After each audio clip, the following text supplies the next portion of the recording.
ทำถึงขนาดนี้ลอนช์เลยไหมครับลอนช์เลยคือเป็นซีนที่ถ่ายหลายเทคมากทุกคนเพราะเองก็คือต้องหันหน้าจ้องตานะครับแล้วมันแบบอดยิ้มไม่ได้อ่ะครูมันที่บ้านก็คือกำหมัดแล้วนะครับตอนนี้สวัสดีครับเพื่อนทุกคนกลับมาอีกครั้งกับพลิกหลังกล้องและนี่ก็คือมหากาพย์การทดสอบกันแดดดังทั้งหมด30ตัวประจำปี2026เพราะกันแดดที่ดีที่สุดเนี่ยคือกันแดดที่คุณจะใช้ฮะหมายความว่าไงทุกวันนี้เนี่ยมีกันแดดออกใหม่เยอะมากคนนู้นก็บอกว่าใช้ดีคนนี้ก็บอกว่าใช้ดีแต่เวลาเราซื้อมาใช้เองเนี่ยทำไมถึงบ้วนทำไมถึงหยาในขณะเดียวกันบางแบรนด์ก็มีการเคลมกันแบบขิงกันสุดโต่งจนบางทีเนี่ยเราก็ไม่รู้จะเชื่อใครดีอิงอยากจะบอกว่าผิวทุกคนเนี่ยมันแตกต่างกันหมดและไม่มีกันแดดตัวไหนที่จะเพอร์เฟกต์สำหรับทุกๆคนได้นะครับแม้แต่ของอิงกุเองเนี่ยก็อาจจะไม่ได้เหมาะที่สุดสำหรับคุณก็ได้เพราะฉะนั้นวันนี้เนี่ยทีมพลิกหลังกล่องได้ลงทุนออกไปซื้อกันแดดทั้งหมด30ตัวที่ยอดขายสูงที่สุดในตลาดตอนนี้รวมถึงนำกันแดดทั้ง2สูตรปัจจุบันของอิงกุและอีก2สูตรใหม่ที่เพิ่งเปิดตัวมาใช้เครื่อง MTPA และ Sibumeter SM815 มาวัดให้ทุกคนดูเลยนะครับว่ากันแดดตัวไหนเหมาะกับผิวแบบไหนมากที่สุดจะได้เป็นตัวเลือกให้ทุกคนแบบตรงไปตรงมาเลยและนี่ก็คือผลจากกันแดดทั้งหมดนะครับตัวเลขอ่านยังไงเดี๋ยวจะมาเล่าให้ฟังเราวัดค่าความมันของผิวก่อนใช้นะครับถ้าค่าเนี่ยต่ำกว่า100แปลว่าผู้เข้าร่วมคนนี้เนี่ยมีผิวที่แห้งถ้าค่าอยู่ระหว่าง100ถึง180แปลว่าผิวสมดุลและถ้าค่ามากกว่า180เนี่ยแปลว่าผิวมันยกตัวอย่างเช่นตัว CeraVe Invisible Hydrating Sunscreen ตัวนี้นะครับก่อนทาเนี่ยผิวอยู่ที่110หลังทา5นาทีขึ้นมาที่194และหลังทา30นาทีลงมาอยู่ที่157แปลว่าหลังจากที่ทาตัวนี้แล้วเนี่ยทำให้คนผิวปกติกลายเป็นคนผิวมันมากขึ้นพอสมควรเลยหมายความว่ากันแดดตัวนี้น่าจะเหมาะกับคนที่มีผิวแห้งที่ต้องการเพิ่มความมันแต่อาจจะไม่ได้เหมาะกับคนผิวมันที่ต้องการความมันเพิ่มเติมนะครับเดี๋ยวอิงจะแปะผลทั้งหมดไว้ใน Google Doc ด้านล่างนะครับสามารถกดเข้าไปดาวน์โหลดแล้วก็ใช้เพื่อการเลือกซื้อได้เลยแต่ขอย้ำว่านี่ไม่ใช่การทดสอบทางคลินิกแบบเต็มรูปแบบนะเป็นการทดลองที่เราทำเพื่อพยายามเปรียบเทียบให้ผลเนี่ยมันแฟร์ที่สุดผลลัพธ์อาจจะไม่ได้สะท้อนการใช้ในชีวิตจริงแบบ 100% ซึ่งตลอดเวลาที่เราขายมา2ปีเนี่ยมีฟีดแบ็กจากเพื่อนๆทุกคนมาตลอดเวลาเลยนะครับว่าอยากจะได้กันแดดที่มันคุมมันกว่านี้สบายผิวเนื้อบางเบากว่านี้อีกวันนี้เนี่ยเราก็เลยลอนช์มาอีก2สูตรใหม่นะครับที่เนื้อเนี่ยมีความมันน้อยลงไปอีกบางเบาซึมเร็วแบบหายไปเลยนะครับขอยินดีต้อนรับน้อง Ultra Light Daily Sunscreen กับน้อง Matte Sunscreen นะครับ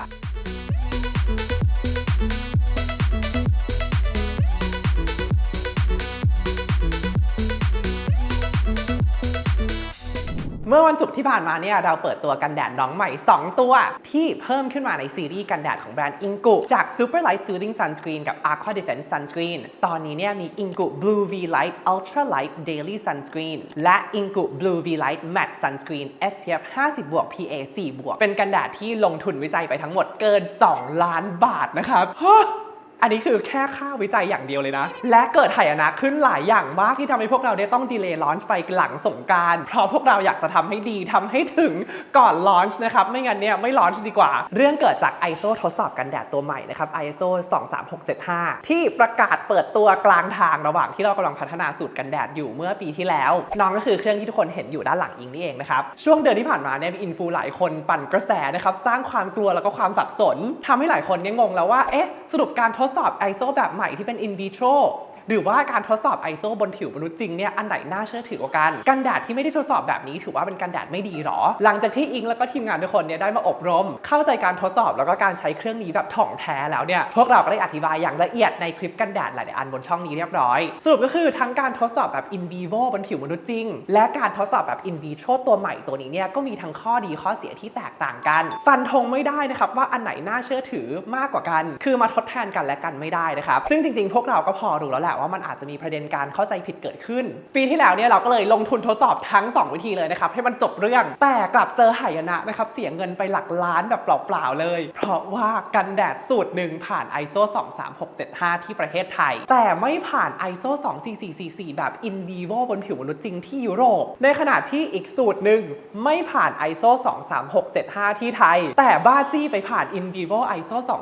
24442ทีมเราก็ตัดสินใจอยู่นานมากนะครับว่าจะเอาไงดีจะอิงอย่างใดอย่างหนึ่งไปเลยดีไหมไม่งั้นเนี่ยต้องเสียเงินทดสอบใหม่หมดแต่สุดท้ายก็รู้สึกว่าถ้าเกิดมาตรฐานมันมาถึงตรงนี้แล้วเนี่ยยังไงเราก็ต้องทำให้ผ่านทั้ง2อันเป็นสิ่งที่นอกเหนือจากกฎหมายประเทศไทยแล้วก็กฎหมายต่างประเทศด้วยนะแต่เชื่อเลยว่าจะเป็นสิ่งที่ช่วยเซตสแตนดาร์ดให้กันแดดไทยใหม่ทำให้กันแดดไทยเนี่ยอยู่เหนือกันแดดต่างชาติได้เลยเพราะแม้แต่กันแดดยุโรปอเมริกาญี่ปุ่นเกาหลีเองเนี่ยเขาก็ไม่ได้ทำกันถึงขั้นนี้เราก็เลยปรับกันอีกประมาณ30สูตรนะส่งทดสอบใหม่ ทุกสูตรจนเมื่อต้นปีนี้เนี่ยรู้สึกว่าเราได้สูตรที่ดีที่สุดแล้วที่เนื้อเนี่ยบางเบาที่สุดแต่ยังได้ SPF 50 บวก PA 4 บวกผ่านการยืนยันแบบทั้ง In vitro ISO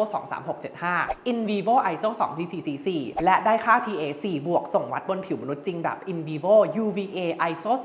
24442ด้วยแล้วพวกเราก็ภูมิใจมากๆเลยนะครับที่ได้ทดสอบ In vitro SPF ISO ใหม่ที่ประเทศไทยกับ Lab Beauty and Health Science Institute ของ SNJ ประเทศไทยเป็น lab ที่ได้มาตรฐานการทดสอบ ISO นี้แบบสูงที่สุดมาดูส่วนผสมแล้วก็เนื้อสัมผัสกันเลยนะครับเริ่มกันที่ตัว Blue V Light Ultra Light Daily Sunscreen ตัวนี้เนี่ยเป็นกันแดดประเภทไฮบริดนะครับเพื่อนๆทุกคนน่าจะพอทราบแล้วว่าเป็นกันแดดประเภทโปรดของอิงเลยใช้ฟิลเตอร์ 6 ตัวที่เป็นรุ่นใหม่ทั้งหมดนะครับแบบไม่สนต้นทุนเลยโจทย์เดียวคือทำให้ถึงสำหรับการกัน UVB เนี่ยเราใช้ตัว Enzulazole นะครับตัวกัน UVA เนี่ยใช้ Uvinol A+ แล้วก็ตัวที่กันทั้ง UVA กับ UVB เนี่ยใช้ Uvasorb HEB Tenasorb S Tenasorb M แล้วก็มีไทเทเนียมไดออกไซด์นิดนึงตัวนี้เนี่ยเป็นสูตรที่เราอยากจะให้เพิ่มความชุ่มชื้นให้กับผิวนะครับหรือว่าเติมน้ำให้ผิวโดยที่ไม่ทำให้ผิวเนี่ยมันเยิ้มเราส่งทดสอบใน lab เหมือนกันนะครับชี้ว่าสามารถช่วยเพิ่มความชุ่มชื้นหรือว่าปริมาณน้ำในผิวได้ 50% หลังทาแล้วก็ ophthalmologically tested ด้วยนะครับเราส่งไปทดสอบการระคายเคืองกับหมอตานะครับที่ประเทศสเปนเพื่อให้มั่นใจว่าทาตัวนี้รอบดวงตาแล้วไม่แสบตาค่าทดสอบประมาณ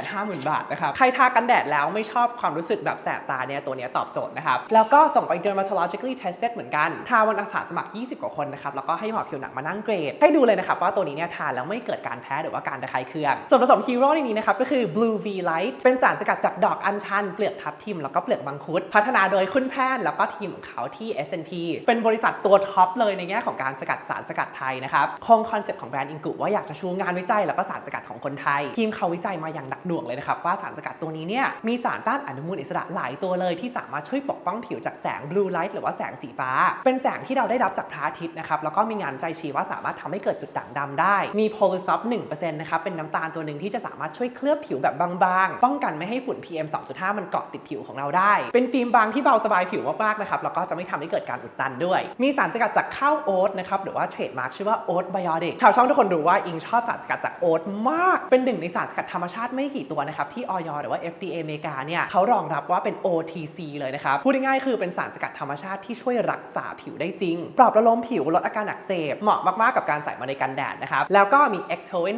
0.5% ด้วยเป็นตัวที่วิจัยแน่นปึกนะครับเรื่องการเสริมเกราะป้องกันผิวเพิ่มความชุ่มชื้นให้ผิวแล้วก็ช่วยปรับประโลมผิวได้ด้วยเนื้อของตัวนี้เนี่ยอยากจะให้ทุกคนลองมากแบบใจจะขาดนะคะพวกเราภูมิใจมากในสิ่งนี้เป็นเนื้อโลชั่นที่บางเบามากนะครับจะมีสีอมฟ้าอมเขียวนิดนึงเวลาเกลี่ยเนี่ยน้องจะแตกตัวออกนะครับซึมเข้าผิวแบบเร็วมากให้ความชุ่มชื้นความสดชื่นผิวกำลังดีในช่วงแรกเนี่ยอาจจะมีความขาวนิดนึงนะครับจากตัวไทเทเนียมไดออกไซด์แต่ก็เทนซอร์บ M แต่ว่าหลังจากเกลี่ยไปเรื่อยๆเนี่ยก็จะหายไปเลยนะครับอันนี้เนี่ยเราลองเปรียบเทียบให้ดูเลยนะครับให้น้องในออฟฟิศ3คนที่สีผิวแตกต่างกันทาในปริมาณ1/4 ช้อนชาเท่ากันเลยนะครับอย่างที่เห็นเนี่ยคนที่มีผิวสีแทนหรือว่าเข้มหน่อยก็ยังสามารถทาได้นะครับฟินิชจะไม่ได้เงาไม่ได้เป็นกลาสสกินนะเป็นกันแดดที่ทาเหมือนไม่ได้ทาเหมาะกับทุกสภาพผิวแล้วก็เหมาะกับอากาศร้อนชื้นประเทศไทยมากๆเลยน้องคนที่2นะครับก็คือตัว Blue V Light Matte Sunscreen SPF 50 บวก PA 4 บวกน่าจะเป็นกันแดดที่คนรีเควสให้เราทำเยอะที่สุดแล้วนะครับสูตรแบบผิวแมตต์เลยเอาใจคนผิวมันคนเป็นสิวแบบ 100% เป็นกันแดดไฮบริดที่ใช้ฟิลเตอร์เจเนอเรชันใหม่ทั้งหมดเลยเหมือนกันสำหรับ UVB เนี่ยเราใช้ตัว Uvinol T150 UVA เราใช้ Uvinol A+ แล้วก็ UVB บวก UVA เนี่ยเราใช้ Tenasorb M Tenasorb S แล้วก็ไทเทเนียมไดออกไซด์นิดนึงส่งวิจัยเรียบร้อยนะครับว่าสามารถช่วยคุมความมันได้16 ชั่วโมงทดสอบว่าไม่ระคายเคืองรอบดวงตาเหมือนกันแล้วก็ทดสอบกับคุณหมอผิวหนังเช่นเดียวกันนะครับว่าไม่ก่อให้เกิดการระคายเคืองหรือว่าการแพ้ส่วนผสมฮีโร่ในนี้เนี่ยจะมี2ตัวที่เหมือนกับในสูตรสีฟ้านะครับตัวแรกก็คือ Blue V Light ช่วยป้องกันผิวจากแสงสีฟ้าที่อันตรายจากพระอาทิตย์และตัวที่2ก็คือมี Polysoft เหมือนกันนะครับที่สามารถช่วยป้องกันผิวจาก PM 2.5 ส่วนผสมที่ต่างกันนะครับก็คือตัวนี้เราจะใช้ตัว Sebum Lock เป็นเทคโนโลยีใหม่ที่น่าตื่นเต้นมากๆสำหรับคนผิวมันตัวนี้ไปเจอเขามาที่งาน In Cosmetics เมื่อปีที่แล้วนะครับทีมวิจัยเขาเนี่ยพัฒนาตัวซิลิก้าแบบใหม่มานะครับเป็นผงที่น่าสนใจมากปกติเนี่ยเวลาเราใช้ซิลิก้าเนี่ยมันก็จะดูดความมันไปทั่วหน้าเลยนะครับทำให้บางทีเนี่ยมันแห้งตึงจนเกินไปแต่ตัวนี้เนี่ยมันจะเป็น selective action นะครับก็คือจะดูดซับความมันแค่ตรงที่มันเป็นส่วนเกินที่มันเยิ้มออกมาเท่านั้นเวลาทาเนี่ยจะรู้สึกคุมมันแล้วก็สบายผิวตลอดทั้งวันทำให้ผิวเนี่ยดูสุขภาพดีโดยที่ไม่ได้รู้สึกแห้งตึงนะครับแล้วก็มี postbiotic complex นะครับเป็นแบคทีเรียที่เรานำไปหมักสามารถช่วยเสริมเกราะป้องกันผิวแล้วก็ลดอาการอักเสบของผิวเวลาไปเจอแสงแดดได้เนื้อของตัวนี้เนี่ยเขาก็จะมีความเป็นโลชั่นคล้ายๆกับตัวสีฟ้านะครับสีอมเขียวอมฟ้านิดๆเหมือนกันเวลาเกลี่ยเนี่ยเนื้อจะแตกตัวง่ายมากนะครับมีความสดชื่นความสบายผิวส่วนตัวคิดว่ามีความขาวกว่าตัวสูตรสีฟ้านิดนึง งเดี๋ยวจะเทียบให้ดูบนผิวของน้องๆให้ดูอีกทีนึงนะครับคนผิวสีอ่อนผิวแทนเนี่ยสามารถใช้ได้เลยแต่ใครที่ผิวเข้มถึงเข้มมากเนี่ยอาจจะมีความโทนอัพนิดนึงนะใครไม่มั่นใจเนี่ยไปลองเนื้อที่หน้าร้านของเราก่อนได้เลยแต่เป็นสูตรที่เหมาะกับคนผิวมันถึงผิวมันมากแน่นอนนะครับทั้ง2สูตรก็ไม่ใส่น้ำหอมหรือว่าน้ำมันหอมระเหยเช่นเคยนะครับคนผิวแพ้ง่ายสามารถใช้ได้เลยบางคนถามว่าทำไมถึงต้องมีพรีเซนเตอร์สำหรับกันแดด2ตัวนี้ถ้าติดตามพวกเรามานานเนี่ยจะรู้ว่าอิงกุไม่เคยมีพรีเซนเตอร์เลยตลอด4ปีที่ผ่านมาเพราะเราไม่ได้รู้สึกว่าจำเป็นจะต้องมีแต่เมื่อปีที่แล้วเนี่ยอิงเริ่มทำคอนเทนต์เป็นภาษาอังกฤษนะครับซึ่งปรากฏว่ามันไวรัลมากได้ follower มาอีกเท่าตัวเลยนะครับล่าสุดไปมาเลมาเนี่ยมีคนต่อแถวนะครับจนห้างแตกแบบรปภต้องมาจัดการอ่ะหน้าร้านของขายหมดสต็อกไม่ทันเพราะต่างชาติเนี่ยบินมากวาดซื้อกลับไปขายอัพราคากันนะครับมีรีเทลเลอร์ต่างประเทศมากมายที่บินมาคุยแล้วก็พร้อมเอาอิงกุไปวางขายทั่วโลกและอิงเองก็มีโอกาสคอลแลบกับครีเอเตอร์ดังๆที่เป็นแรงบันดาลใจให้อิงมาตลอดทุกคนเนี่ยเปิดรับสกินแคร์ไทยแบบมากๆเลยนะครับจนพวกเราเองก็ตกใจเพราะอากาศบ้านเราเนี่ยมันร้อนแล้วก็ชื้นที่สุดในโลกยังต้องเจอฝุ่นมลภาวะ PM